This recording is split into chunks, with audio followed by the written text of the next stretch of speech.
Welcome to LOA Today. I'm Walt Thiessen. With me today is life coach and LOA teacher Joel Elston. This is your daily dose of happy. We are so happy you decided to join us today. And I'm just going to start off by saying I want to make something clear. This show is not a scam. I mentioned that because Joel and I were just talking about scams, and I thought I'd get that out up front, so that there's no, we're not asking for money. We're not going to try to get you to invest in anything. We're just here to chew the fat over stuff that we think is important, that listeners think is important too. So, but I just want to get that out there up front. we might need a disclaimer every week. Just say that. Yeah. Well, we were just talking about the different kinds of scams that are out there before we got started here. And you made a really interesting point. You said you go into every situation assuming it's a scam until it's proven otherwise. That's a really smart way of going about doing it, because that way you're always eyes open. Sure. And knowing human nature and knowing greed and knowing how things work. And I was very susceptible to scams for a long time because my situation was dire. So when people are in need of a miracle, there's always people offering scams that seem to be miracles, and you got to be very aware of that. And it's like families that are trying to adopt children, and these adoption agencies, these private adoption agencies, want to charge thousands and thousands of dollars, and it's like, we can get adopted for free. You don't need to do that, but there's just it's a bizarre world. So it's not a negative thing, but just sort of anticipate, let's always sort of assume it is a scam until you know otherwise. Well, now that we've established that we're not a scam, let's get some news, because you've been down into Florida visiting your favorite bench that you wrote a book based on. And I know every time you go to visit your bench, you have a new story that comes out of it. I'm really curious to know what the new story is. This is going to be a minor shocker for you. So I'll sort of explain. I'll lead up to it. So, okay. The trip went very well. We fly from Richmond to Orlando, and then we drive down to the island because my hometown's sort of in between those two things. So I like to stop and see people in my local hometown. And I do not like to change planes. So, Richmond to Orlando is a direct flight, and Richmond to Tampa you have to change planes in Atlanta. So I hate changing planes. So it kills two birds with one stone. But for a long time, that made a lot of sense. But traffic in Orlando now is it's outrageous. So absolutely. Florida has it's just everybody's in Florida. It's terrible traffic no matter what time you arrive. And some of this sounds like I'm complaining and negative, and there'll be a point to that. But so I'll second my brother lives in Orlando. He and his wife live in Orlando. And so the last time I visited him was actually 2 months before the pandemic started. And I can attest that traffic is crazy. I think probably half the people there should probably be institutionalized. And it's not only crazy. I mean, we actually you and I had a conversation a few weeks back about how the traffic is north of Richmond on I-95. And that traffic is really, really bad. Yeah. Orlando is like that traffic 24/7. It is. And, I heard this statement the other day when I was down there. The guy said, you know how far Orlando is from Orlando? And he goes, an hour. He said, he said, you can't go anywhere that's not an hour. And, the only equivalent traffic would be sort of, Los Angeles, Santa Monica, that area out there. Same thing. If you want to go a mile, it takes you an hour sometimes. So traffic in Florida, was terrible. We were a little late getting delayed down there. We made it down to the island. We landed late Sunday. We stayed at a hotel. We went down to the island on Monday. It was, I've been hearing how hot it was. Everybody I know in Florida is telling me how hot it's been. I grew up in Florida, so I just assumed that was your typical sort of overreaction type thing. But it is significantly hotter in Florida right now than it was when I was a kid. The temperatures aren't, but the almost 100% humidity, very little breeze. So there were days it was feeling like 113 degrees. So, so it was very hot. And my little island, Anna Maria Island, is where I found my recovery. It's where the bench exists. It's my favorite place on the planet. And I'm taking my son Justin down. He went with me, and we have this beautiful bayfront condo we were able to get hold of, and we stayed in a bayfront condo right across from the fishing pier. So we've had this great location. And back in the day, again, the island in August was dead. There was nobody on the island, and most the kids were already back in school. The Northerners weren't there. The vacationers were gone, and the island was empty. Well, this trip, and now the island is always full. There's a 2.5 to 3 hour wait at most restaurants every night. Wow. There's traffic jams on this island. It's way overcrowded. It's been oversold. There used to be a bunch of really nice middle class homes. It was sort of people live there year round. They've been replaced with these gigantic multi-million-dollar structures that most of them are listed on Airbnb. So it's a very transient population. And there's a point to all of this. The island is not the island I remember. It is, in fact, the first day there, I was like, it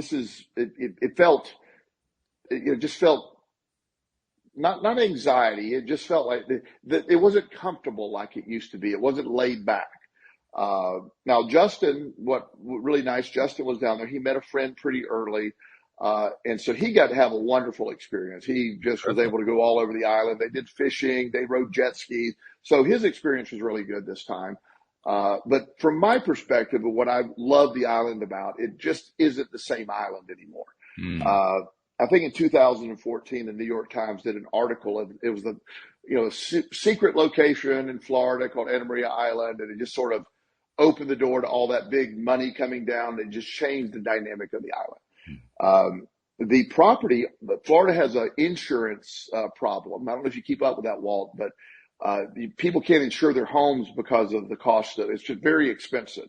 Okay. So one of my neighbors down there, he has a home that's valued, and everything on the island is at least $1 million. There's nothing that isn't worth $1 million value. Right. His property insurance went, I think in 2015, it was like $4,000 a year. Then it went to like $10,000. Wow. And 2 years ago it was $27,000. And his latest quote was $55,000 a year. Whoa. So while that's not a tax, it is the cost of, if you can't afford to pay off your home, then your your bank requires you to have homeowners insurance. Right. And when you're paying $55,000 a year mandatory, that's a form of a tax. So, in my mind, at least for the cost of living. So Florida is a lot different than it used to be. And with all the crowds and all that. And of course, my bench is still there. The beaches are absolutely beautiful. And the reason that I'm telling you all of this, it's not me being negative on any level. I still love my island. But as I was sitting on the bench and just waiting, I don't have any, normally when I'm sitting on the bench, I'm looking for an epiphany or there's a question I have about life. The original origins of me sitting on the bench is when I made a decision to start my recovery and turn my life around. That was a drastic thing. Before I adopted my children, I always sat on the bench and asked, was that the right thing to do? Anything that ever I made a change in my life, I always went to the bench looking for that guidance, so to speak. It was my spiritual place. Sure. And so as I was sitting on the bench and it was on my anniversary, August 17th is, in 1995 is when I first sat on the bench. And so it was literally on the anniversary. And I had one of the most eye-opening moments because again, I just wasn't in tune with my trip to the island. And it just came to me, the bench is not a place. The bench is an idea. The bench is the idea, that the destination of you need to end back up on this island because that's the thing, is a ridiculous idea. The bench is a concept.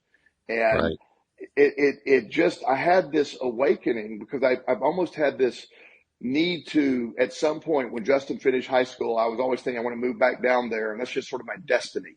But I don't love the island anymore. It's not anything wrong with it.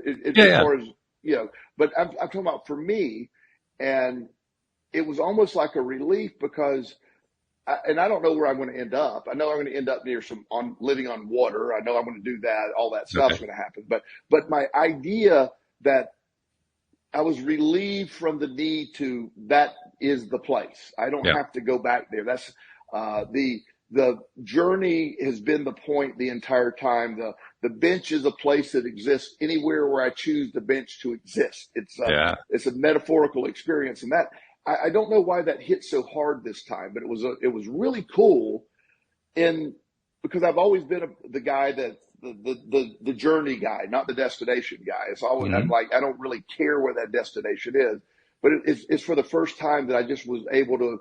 I'm not saying I'm not going to go back and visit the bench, and I'm not saying I'm all that, but I am saying that I'm certainly not going to live there. I've determined that. It's just I don't like it there just because of all those factors, and it opened me up to, I get stuck on one idea that returning to the bench at some point was the location of the bench where wherever I go, the bench is going to exist. Yeah. And that was big.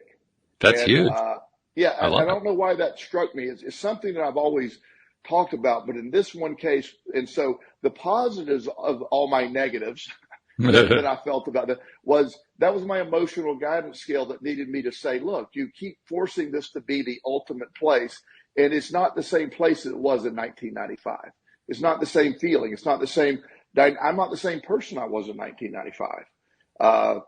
Right. The idea that I rode jet skis, and get sunburned horribly, and I'm realizing, oh my gosh, I haven't been out in the sun for a year. So again, me and Florida and the bench and all that is just a whole different. I'm a different human being than I was, right. And that's such an awakening when you can realize that I carry the bench right here. I carry that inside of me. I carry that concept of the bench, and the bench can be right here in Virginia. It could be Smith Mountain Lake. I love that up in that's a beautiful lake. I love Smith Mountain Lake. It's one of the most beautiful lakes in the country. I have a friend that has a place for a year. Yeah, that's gorgeous. I have a friend that has a place on Lake Lanier near Atlanta, outside of Gainesville, Georgia. That's another gorgeous place. And I'm thinking, all of a sudden, all these possibilities of where I could go opened up, and there was never that. So the bench trip this time was releasing me from the bench, if that makes any sense. It makes total sense. In fact, I think what you're describing, the way I would say what you're describing is you have come to a bigger realization that in a very real way, you and your journey are the bench. Yes. The bench isn't a physical place. It's your journey. Yes. And the reason that I like that is when I'm always talking to people, and, when we are doing these things, we're ignoring the day to day where stuff happens. It isn't me ending up at the bench. It isn't you ending up on it's the everyday thing that's the point of life. Where we end up is a byproduct of all these other things, but, enjoying life as it exists and being able to, let's speed this up. Let's just feel what's happening today. Enjoy today. Make every place your bench. And that's doable. Where I don't want a destination place, because I used to, before I left, I said, I want to be recharged. Every time I mentally would go down to the bench, I thought I was going to be recharged. It felt like that was my recharging place. And I realized I was exhausted after I left the bench. And I actually said, I need to go home and recharge. And, it's because the stress of travel, the stress of all those people, and again, traffic, it's like, if you just going up to the little grocery store, so, it used to be about a 10-minute trip. Now it's like an hour round trip to go if you forgot something. And it's just all these conveniences and all the things that, used to exist and what that island used to represent is not there for me anymore. This is not about anybody else or how they feel. It's still a beautiful place and all that. But it felt so good because I haven't had a real strong message from the bench for years. The last time I really had a message when it was time for me to look at adopted Justin and to make sure that was the right thing. And that was, that's where a portion of TJ's remains are at. And so the bench will always have that location will always have something for me. But the idea that the energy of the bench is really within me, not there. And it has so many other implications, and it sort of changed things, even though nothing has changed. It changed things for me in a really cool way because it was like a relief. It's like, I don't have to go there. And Yeah. it's not a driven place anymore. It's not I don't have a deadline to be anywhere right now. Right, right. I love that. That's really, I don't know if you saw Howard in the live stream, put up a comment. He says, you're saying everything I'm feeling and going through.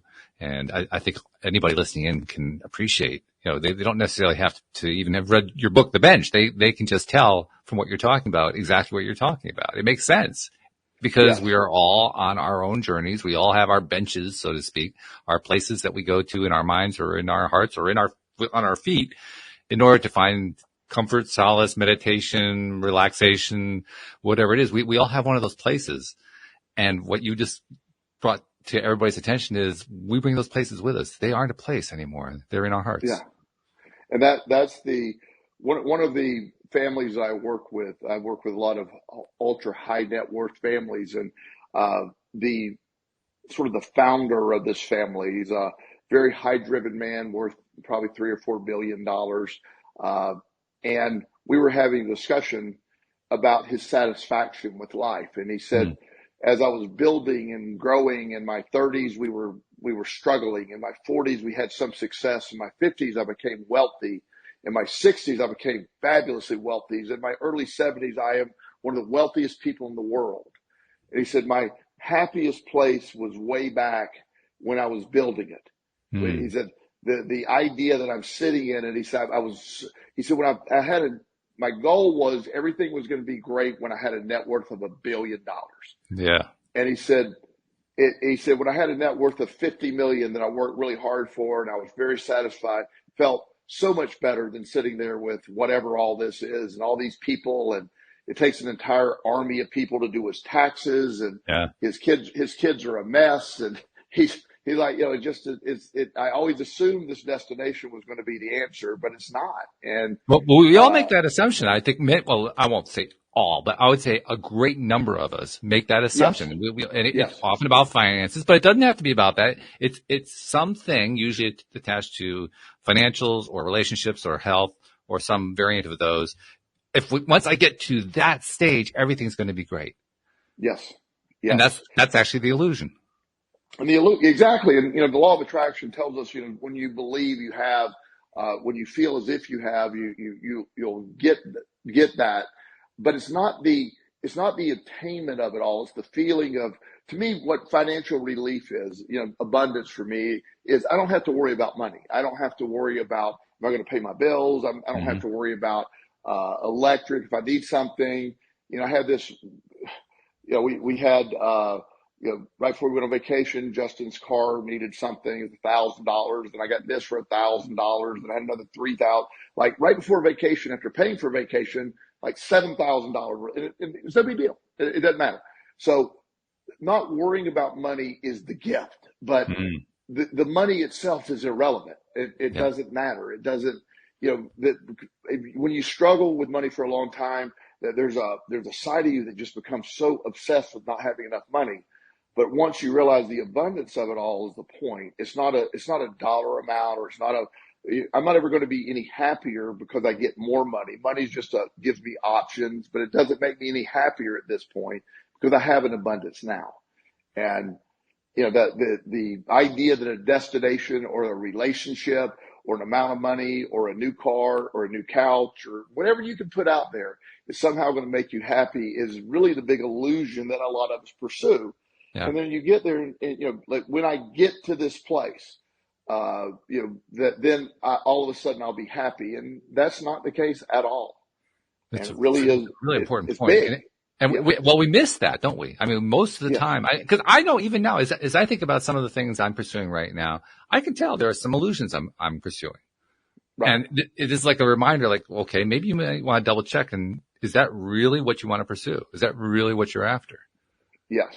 It's a gut check. And it is. And so this trip was, again, this awakening this time was unexpected because as I said on the bench and I can remember just feeling, on August, Thursday was August 17th. And as I was sitting there, I was, I'm thinking to myself, this has been maybe disappointing of a trip. I was trying to figure out what that emotion was. And I was trying to figure out what's going on with that. And not negative. I wasn't depressed. Right. It was just this, little disappointed in all of this because the expectations of Anna Maria no longer exist. It doesn't.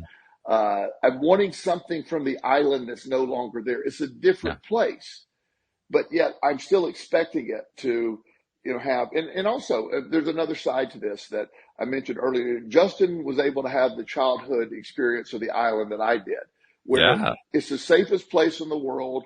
They're running all over the island. He Yeah. actually has my credit cards. He's in far better place than I was as a kid, so he's charging up stuff all over the place. But they had a blast. He's swimming at these people's house. They're on the jet skis. They fish for my good friend took him out fishing. He literally fished probably for 15 hours one day. Wow. So he had that was my childhood on the island, and so I'm glad that he got to see that. So the trip wasn't a loss. And experience it. He didn't just see it; he experienced it. Because we've been talking about how it's a journey. I mean, he was in the journey right in that moment. Yeah. That's what made it so beautiful.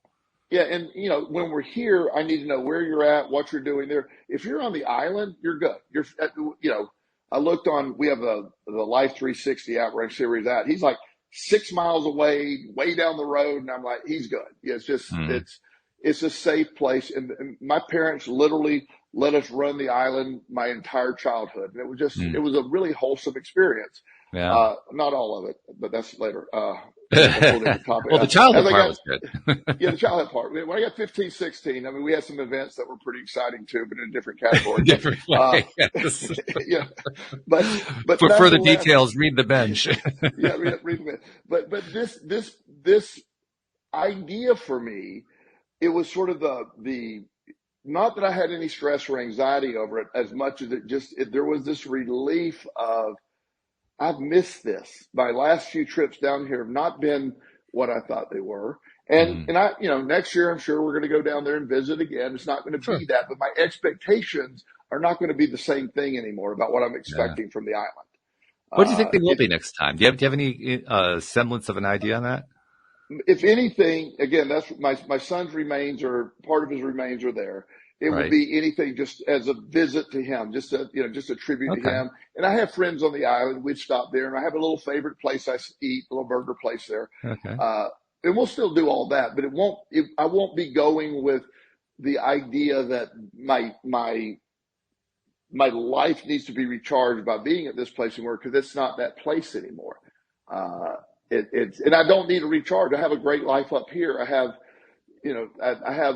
worked really hard to have the life I have up here, the people that this is home now. And, so I don't need to escape home. It sounds to me like what you're really saying is the next time that you go to visit Anna Maria Island, you're going to be going to visit Anna Maria Island as it is, regardless of what the past history with the bench was.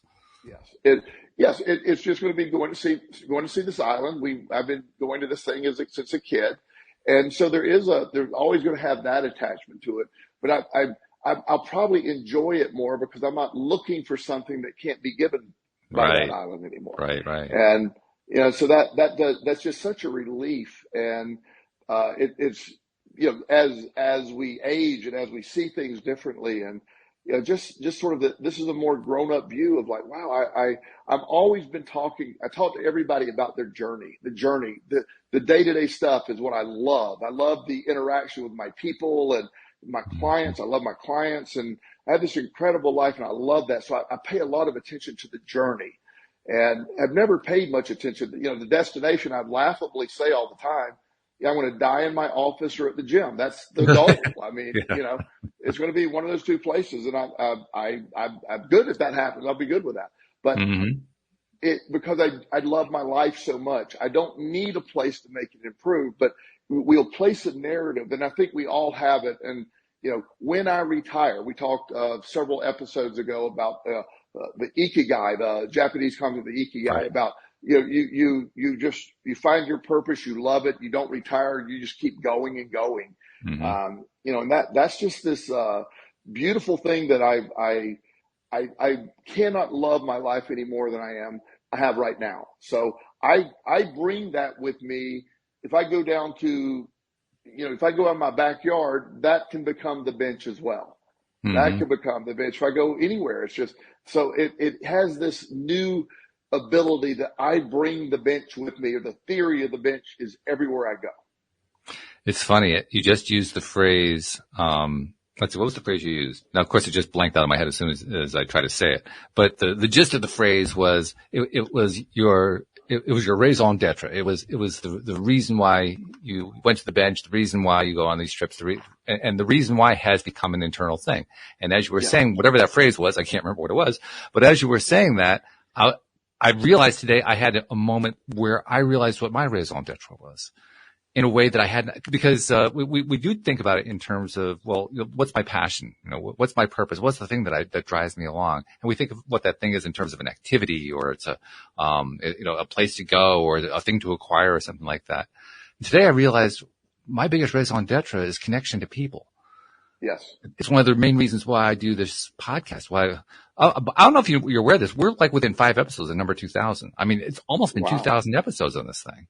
And wow. I look back, I mean, I've had people say, wow, I can't believe you did that. How did you pull that off? And I realize it's because I love connecting to people. That's what I get to do here. I get to connect with hundreds and hundreds of people over the years. And it feels wonderful.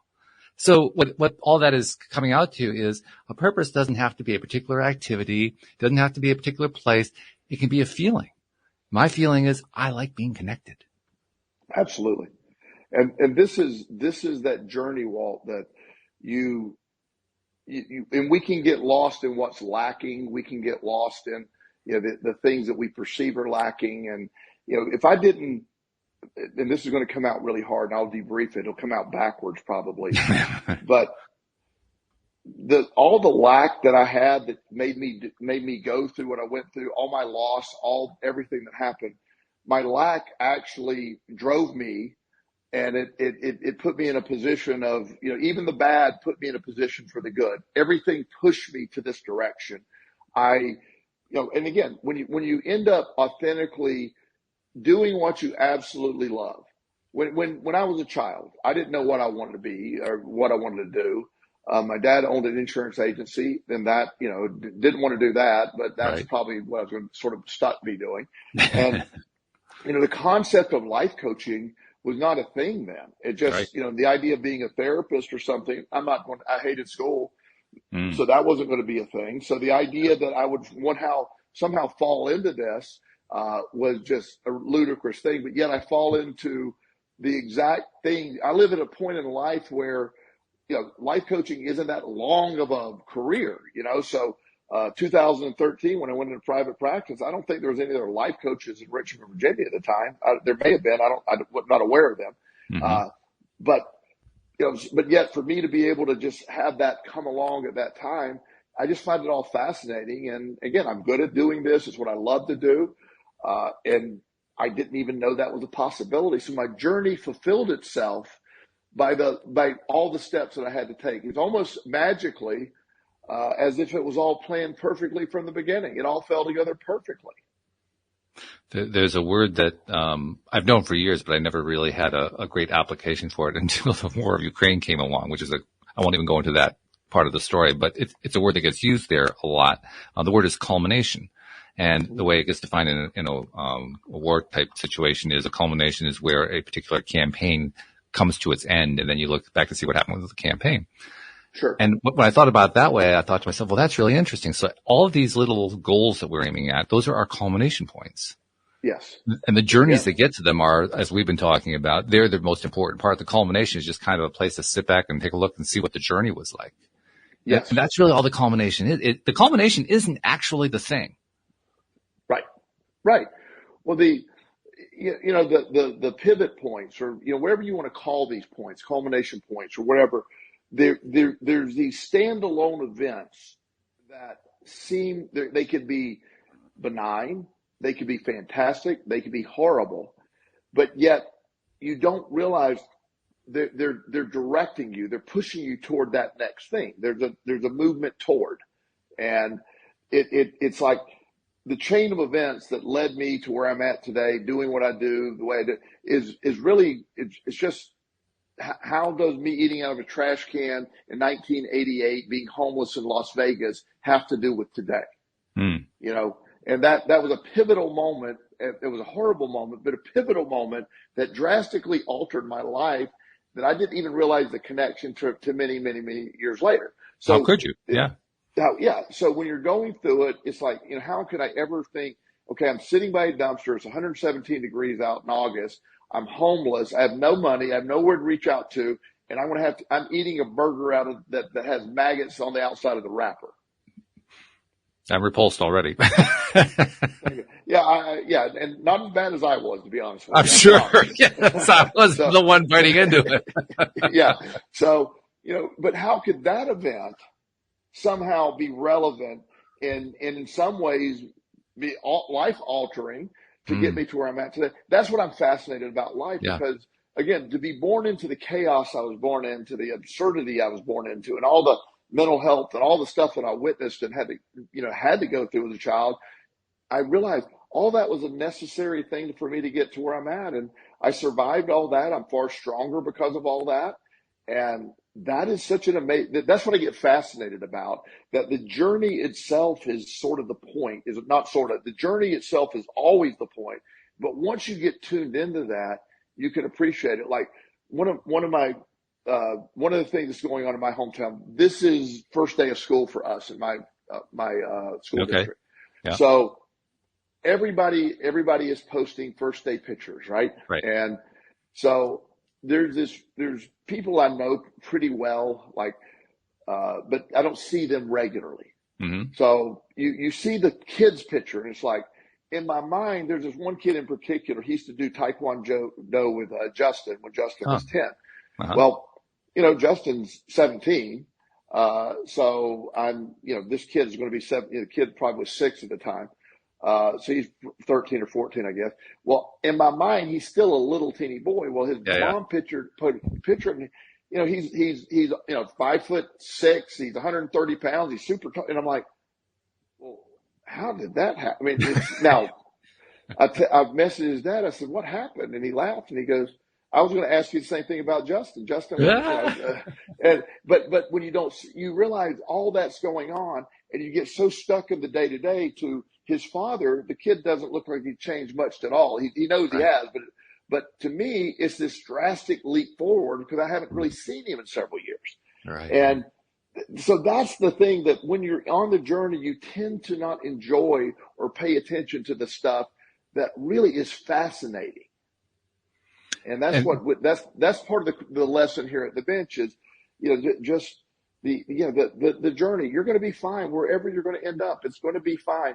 Don't get any level. Cause I think my stress of it all, if you want to call it stress, was like, okay, I'm going to be moving down to a place I don't even like anymore. Why am I going to do that? And I was relieved of that being a thing. It's not a destination for me. It never needed to be. It was just, I made that up. Yeah. And you basically said, I'm done with that one. I don't need that one anymore. Yeah. And that's the essence right there. That's the essence of putting a block behind us. Yes. Yeah. And so when you look at it, the law of attraction concepts of when you allow these things to go, you allow this journey to unfold. And I'm all about doing more stuff, pursue. It doesn't mean don't go pursue things. It's those are the things that, give it flavor.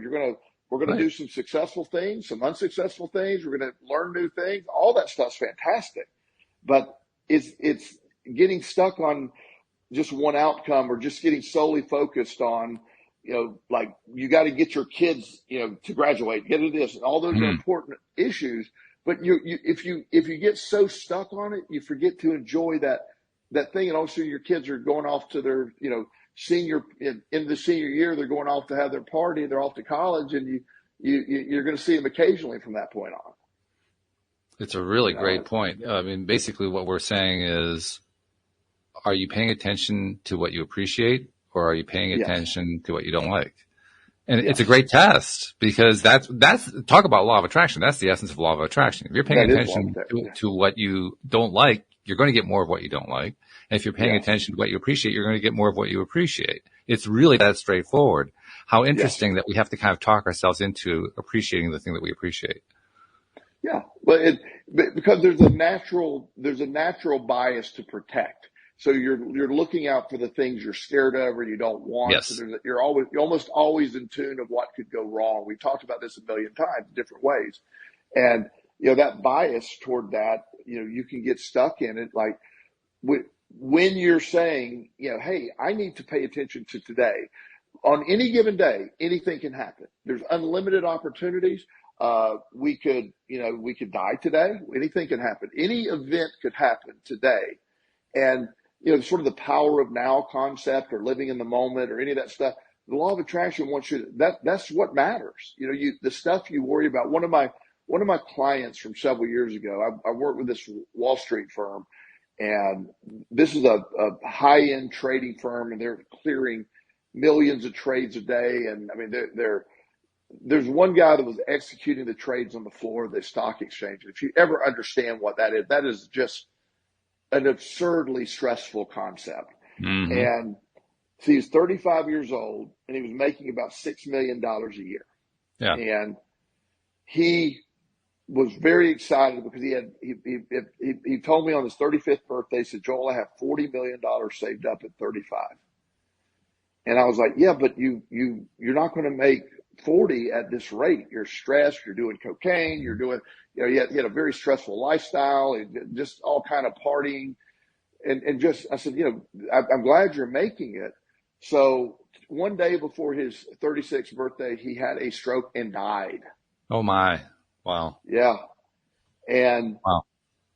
He died with $40 million in the bank, and his, wife and kids are taken care of, but he never got to enjoy 1 second of all that. He worked for like 13 straight years, never taking a day off, hardcore doing that stuff. And it's like, you missed it. You missed it, buddy. You missed it. I'm reminded. Sad. It is sad. It's very sad, but it's also a cautionary tale. And I'm reminded of an Abraham Hicks exchange. For those who are not familiar with Abraham Hicks, it's don't let it freak you out. It's just a very interesting way to understand life, the universe, and everything. And if you do know who Abraham Hicks is, well, I don't have to explain it to you. But anyway, Abraham is interacting with this person who's on the hot seat, as they call it. So someone who's asking questions for Abraham to answer. And the questioner is saying, I'm trying to get to this. My goal is I don't have this particular thing. They're describing what the thing is. I don't even remember what it was. It doesn't even matter. But they were describing this, I don't know, it was a career or if it was a person or whatever, something that they were wanting to get into their life. And I can't get it. I just don't have that. I don't know how to get there. And Abraham points out, well, you have there's this other thing that you were experiencing the same thing with, but you got to the point where you were able to get into vibrational alignment with it, and you were able to get this other thing, so tell us what it's like to have that other thing. And the person in the hot seat says, but Abraham, I already have that. I already know what that one's like. Yeah. Why do I need to go to that? Yeah, exactly. Yeah. I think it's part of the reason why we don't appreciate what we would normally want to appreciate, because, well, I already have that. Yeah, we already have it. And, when you value, you have great health. When you value, it sounds very cliche, but, as you know, I everything I say I do. I think a lot of people sometimes question whether I do what I say I do.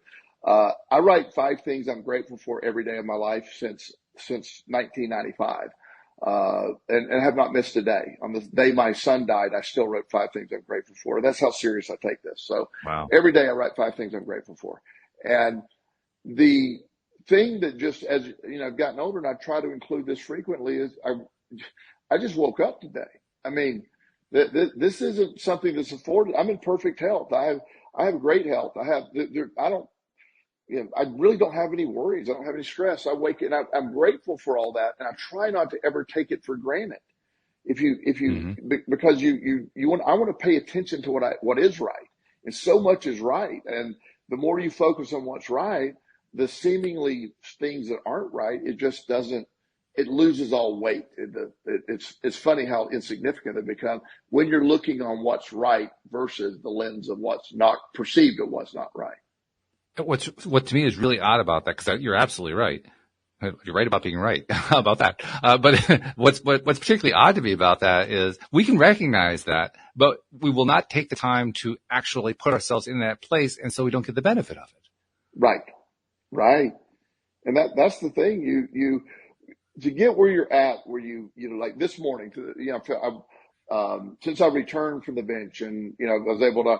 As you know, I'm in the gym every morning. I go to the gym this morning, had a great workout. I'm talking to all the people there, and I'm thinking, wow, I'm living the exact life I'm choosing to live. I'm doing exactly what I want to do. I work from home today. I didn't go into my office. I had 6 sessions, and I did them from. It just worked out that way. Some days my virtual sessions line up so I can do it Sure. from home.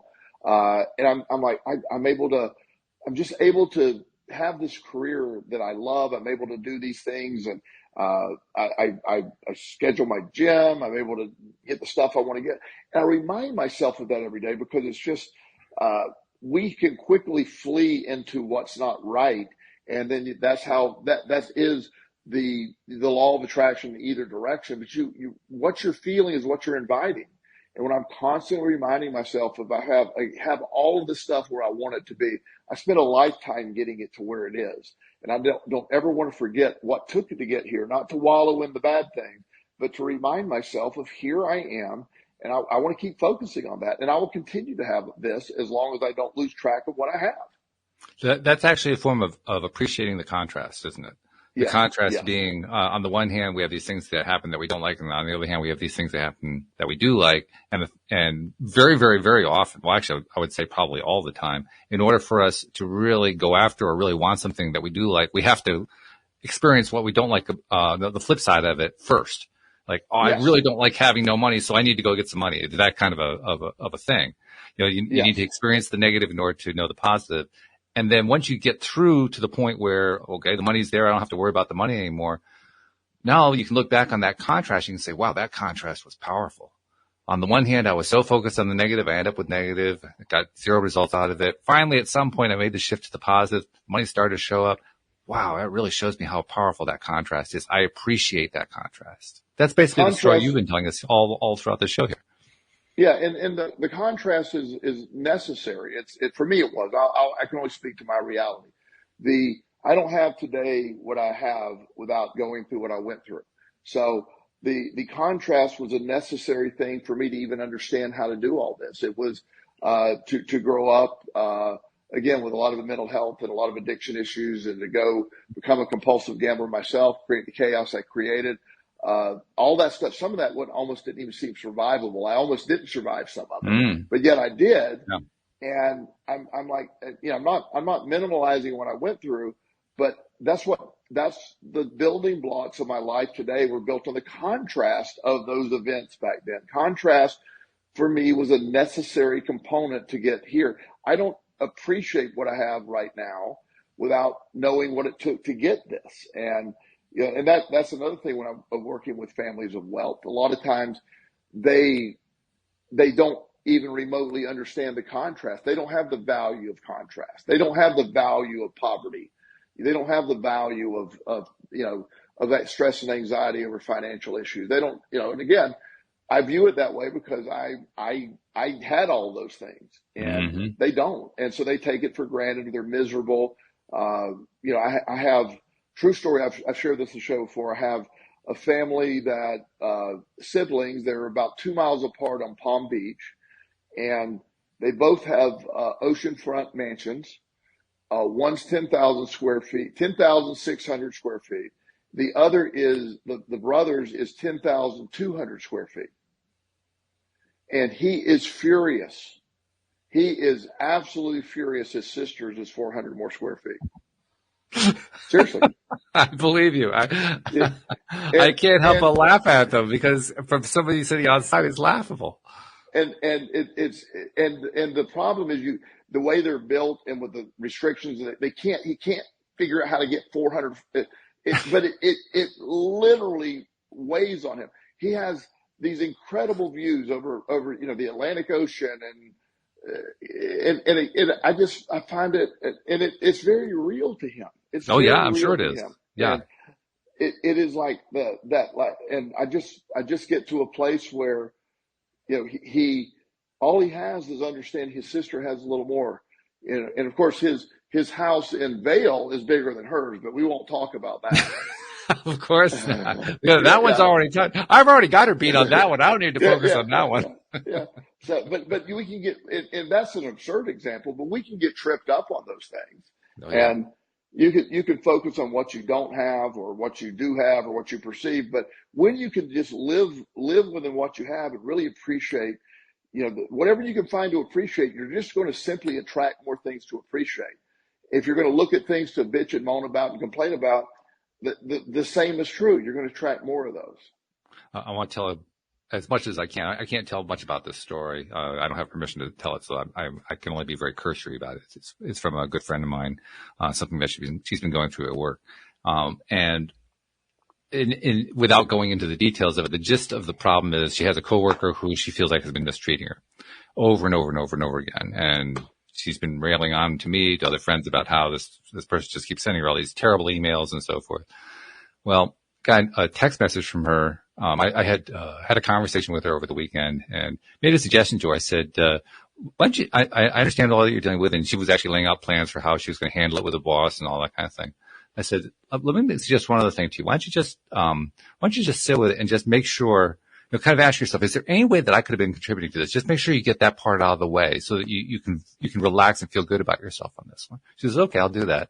She texted me today. She said, it was all about me. I said, whoa. Yeah. I mean, I was like blown away. I didn't expect that result. This was not me being, clairvoyant and saying, wow, this is going to be this really brilliant question I'm asking her. That's not what it was at all. I was very surprised by the result, but she did it. And the reason I mention that is you take the time to actually sit down and have an honest conversation with yourself about whatever the thing is. It doesn't matter what it is. Whatever the thing is that's driving you nuts about, 400 square feet less than your sister or whatever. If you can really sit down with yourself on that one, you can actually get to the truth of the matter by yourself. You actually can. I mean, it's always helpful to have a life coach or a therapist or a friend or a counselor to help you get there, but you can do it yourself too. She did it. Yes.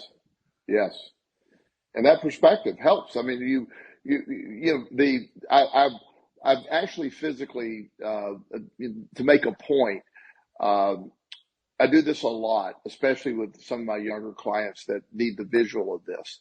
So they'll come in with a similar situation. Let's say they have a dilemma. So I will get up and change chairs with them.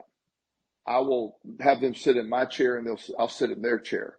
And I will have them, I'll reverse roles. I will say, I love it. Yeah, and it's an amazing technique by, what is your role? Just by changing a perspective, just like you did, it becomes a lot easier. And you don't have to literally physically get up out of the chair, but like you're asking her to do, to review, before you go with that, whatever you're going to do, let's do a quick inventory and see what role you played in this. And when she's able to see that role, she's able to oh my gosh. So you got her to sort of metaphorically sit across from herself and evaluate that. That's good. Yeah. And it's a kind of a rare thing because I don't think most people end up doing that most of the time. I just find it very reassuring to know that you can do it yourself. You have to be honest with yourself on a level that's not comfortable. I'm sure that was not a comfortable conversation she had with herself. I know some of the details about what that conversation were, and it wasn't comfortable. I know for a fact that it wasn't. Right. But look what she got out of it, though. It changes everything. When and one of the things I try to do is be brutally honest with myself. And very few things bother me anymore. So I don't. This is going back in time a lot, but what I would always want to ask that question: what my role is in something? What is my role? And it is not always right. Sometimes it's always based on what my perceptions are. And I always try to evaluate that. And it doesn't matter. And then I ultimately I ask myself every day on anything that's bothering me, the last question I ask, is this thing that's bothering me in any way in my control? And if it is, let me get busy on working on it instead of worrying about it. And if it isn't, what am I going to do with that? Yeah. This is the essence of personal growth. Yes. People talk about growing themselves or improving. This is the essence of it. This is where the rubber meets the road. This is where you're actually doing it. Yes, and so that's that. So this last visit to Florida was amazing, Walt, in a different way than it's ever been, and reminding me in a way that I've never been reminded personally that it's all about the journey. There isn't the journey is where this has always been about. The spoiler alert, it is the journey. There is there's not going to be a twist in it. The journey was it the entire time. And that's what you're here for. You're here for that. You're here for the journey. And, and that just makes life so much more exciting when tomorrow, when I get up, I'm on a new leg of the journey. I'm on another leg of the journey tomorrow. And it's just, I have no idea what happens. It's still unfolding. That's exciting to me. By the way, it's also reassuring to know that, I mean, your story was one of, well, I went to the bench because I always go to the bench, and I hadn't had any real insight in the last few years, but I was hoping for something, and I got this great insight. And it's not a high drama story. It's a low drama story. Yes. And we were just talking a moment ago about the contrast, and we very often are very dramatic in our lives. We create all this massive contrast, but I love this story because it also is a reminder we don't have to have high levels of drama in order to learn from the contrast. It can be very low levels. We just have to be willing to look for the information. We have to be willing to actually dig in and see where the low level thing is actually showing us something. Yes. My son walked into the door and he backed out as soon as he saw me on the podcast. So I was going to tell him to say hi, but he left. But my life is low drama right now. There were times where they were dramatic. I mean, my first sitting on the bench, it literally, am I going to kill myself or I'm going to make a decision to move forward? That's pretty dramatic. That was as high as drama as it gets. Right. This is not it. This wasn't dramatic on any level. This was simply me figuring out, wait a minute, let me just take a deep breath and realize what is left for there to be learned here. What's left?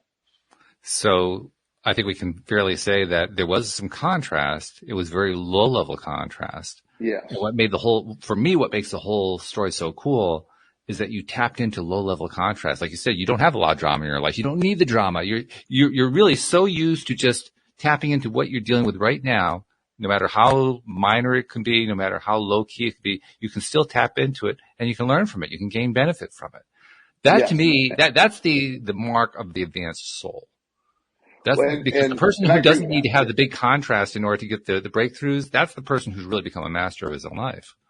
And also being one of the most helpful tools, and I don't even know if they still call it this because they changed, but the emotional guidance scale that you mentioned Abraham Hicks earlier, and the old emotional guidance scale that they talked about in the law of attraction, where you literally, when you realize your emotions are just simply a tool to say where you're at, they're not good or bad. They're just, so when I realize I'm not understanding why I'm feeling this way, I'm on the island and it's not the same feeling. So I was able to see the emotions weren't the same. The emotions were not matching my anticipation. And so I use that part to eventually help me point out the contrast.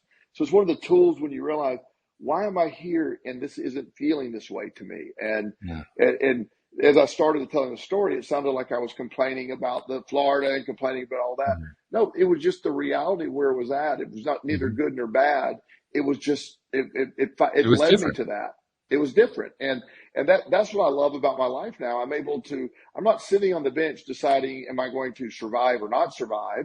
I'm sitting on the bench trying to just sort of take that low key stuff and be able to, and in a much different way, clearly that the answer at the bench in 1995 was very dramatic and it saved my life and all that led to it. So, but in this way, this is just a different kind of relief. It's just sort of wait a minute, you're stuck on a destination that really has no point of being stuck on. There's no point to that destination anymore.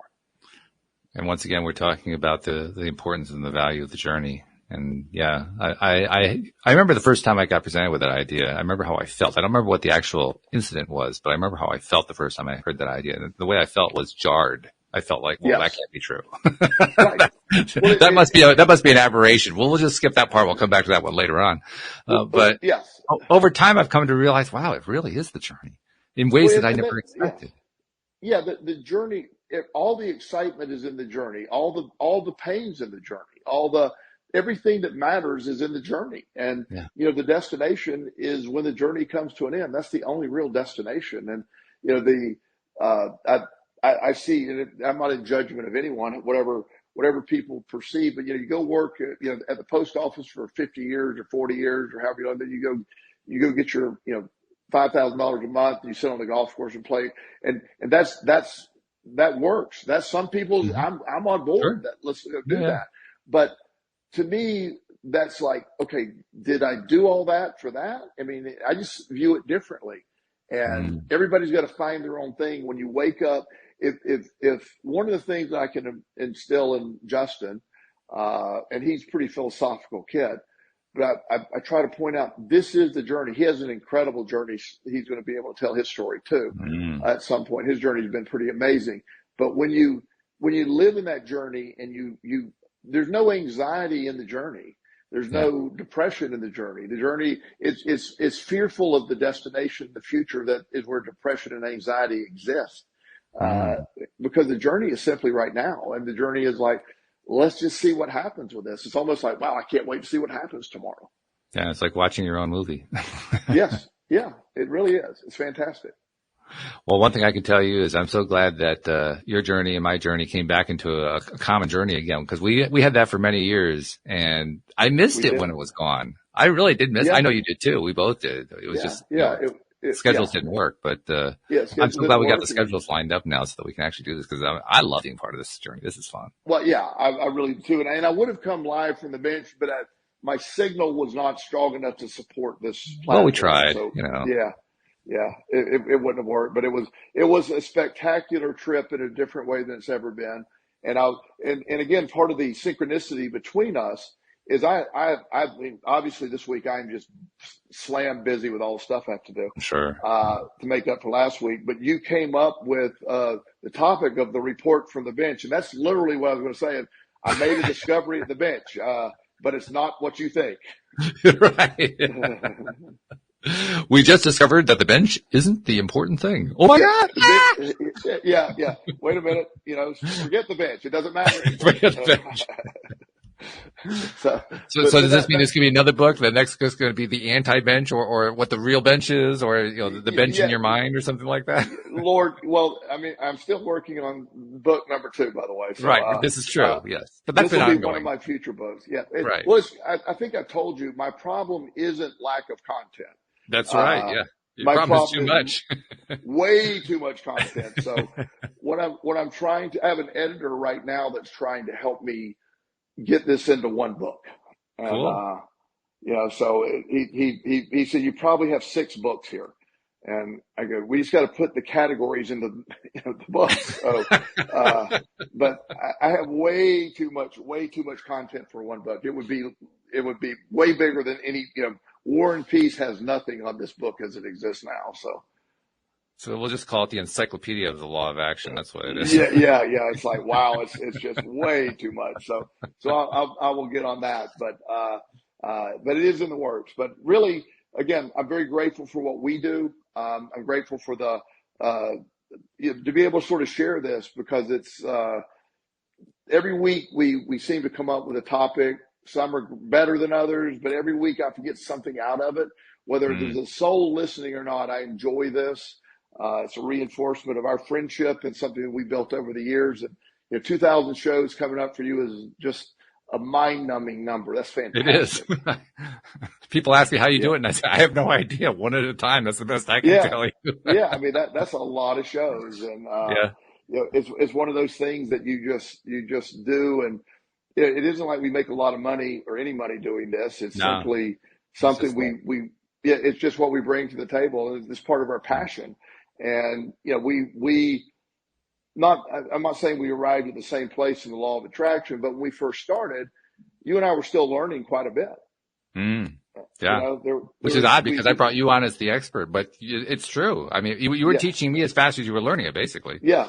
I mean, we were learning and growing, and then the life kept happening, and things kept, going forward. And it was just like, so in a weird way, we were able to sort of track this incredible journey.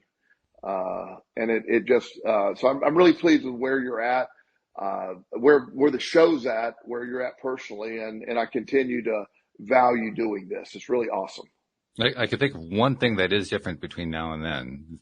Then we had maybe 20 people listening. Now we have a few hundred people listening. It's a big difference. And so yes. I just wanted to also take a moment to say thank you to those of you who've been listening. We love you. Thank you for participating. Thank you for showing up. You just add gravy on top. You're the cherry on top with the whipped cream. I love it so much. So thank you, Joel. Thank you, podcast listeners everywhere. We'll see you all next time here on LOA Today. Goodbye, everybody.